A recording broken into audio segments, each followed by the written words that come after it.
Let me explain now what the China-US relationship really is using the theories that we've learned in this class. This is speculation on my part. Please take it with a grain of salt. Please question me. Please debate me, okay? But this is my theory of how the US and China work together. And once you understand this theory, you can then go on to make certain predictions about how the United States and China will behave moving forward.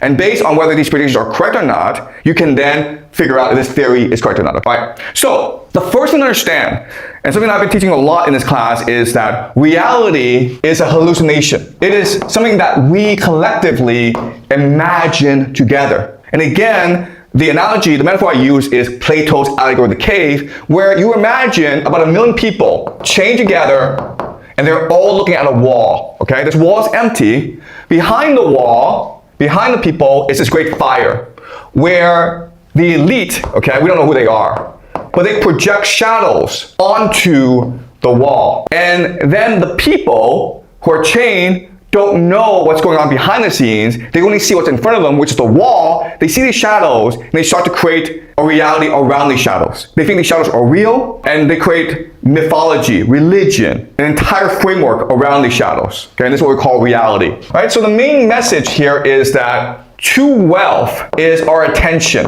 Our consciousness is what's true wealth. In fact, our consciousness is what's real. Everything else is just an illusion. Everything else is a shadow. Your body is a shadow, okay? The person in front of you is a shadow. This blackboard is a shadow. What's real is the thing inside your head. Your consciousness is what's real. Then what power is the capacity to direct and control this attention. How I exert power over you is by making you think the way I want you to think, by making you see what I want you to see. So if I can make you see these shadows and make you think it's real, then that's what true power is. And this idea, once you understand it, explains the reality that we live in. Okay, so I'm gonna take this idea and apply it to reality and show you how it works. So at the very basis of reality is the empire. It is the American empire that's able to force you to sit down and look at the wall. Then the people manipulating the fire, casting the shadows, are the game masters.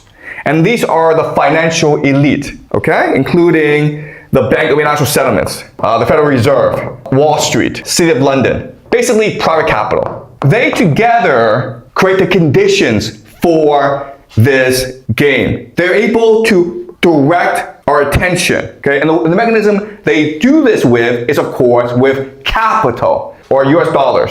And then the game to create is something called the global economy, of course, right? The global economy. But in order for this game to work, the game masters have to disguise the fact that they're really in charge. So they create institutions that pretend to be objective, international, and impartial and fair. And then, in order to justify and legitimize this system, in order to make you think these shadows are real, media, education, and culture brainwash you, indoctrinate you into believing this system is real, when it's all just a hallucination, okay? And then from this, of course, you have the legal system to enforce the system, as well as customs and habits, values, and norms. Okay, so this is an enforcement mechanism to force you to believe that the system is real. Media, education, culture brainwashes you to believe the system is real, and then you yourself want to enforce the system on others. This is a very fragile system because it's all just a hallucination. So there are enforcement mechanisms, okay, that make sure this system is stable. And these enforcement mechanisms are crime, intelligence, spies basically, spy networks, and science. And these three mechanisms are controlled by the true powers of this world. They include transnational capital, basically private capital, secret societies, and elite families. And what binds them together, they're basically software. The operating system is what we call the occult. And we'll study more about the occult later on. Okay, so this is how the world is designed. Again, this is all hallucination. One thing that you don't appreciate about the system is that from this hallucination, I can actually project myself onto another force and create another hallucination, okay? And that's what Richard Nixon did. From this system, in order to maintain the empire, in order to maintain the supremacy of the US dollar, he created two new hallucinations. And they are the GCC and China. GCC and China. All right? So what underpinned this system before was gold. The fact that US dollar could always be exchanged for gold. Once that's gone, then you need to create two new hallucinations in order to disguise the hallucination. So what happened was that over the next few decades, this system will transport itself and impose itself on the GCC and China. This system here, it will impose itself into the GCC as well as China. In other words, and this is really important for you guys to understand, China is a hallucination of a hallucination. It's not real. So once this hallucination is imposed onto the GCC and China, this creates demand for the US dollar. Okay? And this creates certain stability for the US dollar. And it made China very, very wealthy. But it's all just an illusion. It's all just a mirage. There's certain problems with this system. First of all, China doesn't have any creativity. Why? Because if you're a hallucination of a hallucination, there's nothing for you to base yourself on. Okay? You're a shadow of a shadow. That's the first problem. Second problem is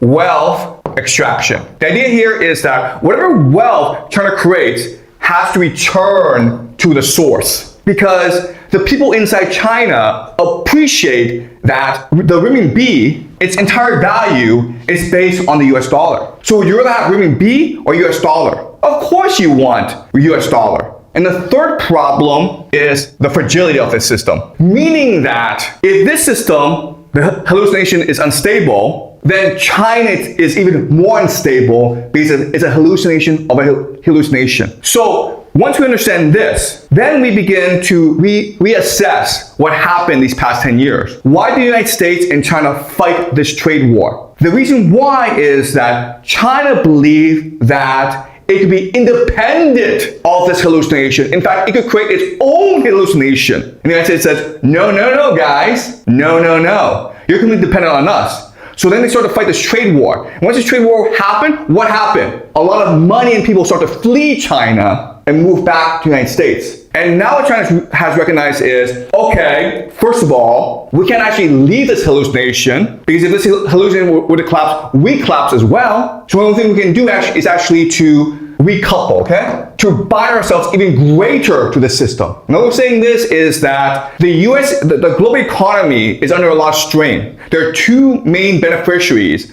of the global economy, the United States and China. So both are heavily invested in maintaining the illusion, the hallucination that is the global economy. And to appreciate how fragile all this is, think of the UAE. Okay, the UAE. The UAE, seen as though it was a very prosperous place, right? It had universities from America, like Georgetown, Cornell. It had people, the wealthiest people, flocking to Dubai. It seemed invincible. But the moment you attack the UAE, like Iran just lobs a missile at UAE, the illusion shatters. And now the UAE is gone. That's how precarious these hallucinations are. One hit at the right spot, the entire illusion is shattered. You can never bring it back. And so that's what China's afraid of. So that's why China and the United States have to work together. Because what's important is to maintain the nature of reality itself. The worst thing that can happen is if people wake up from this dream. Because if people wake up from this dream, everything collapses all at once.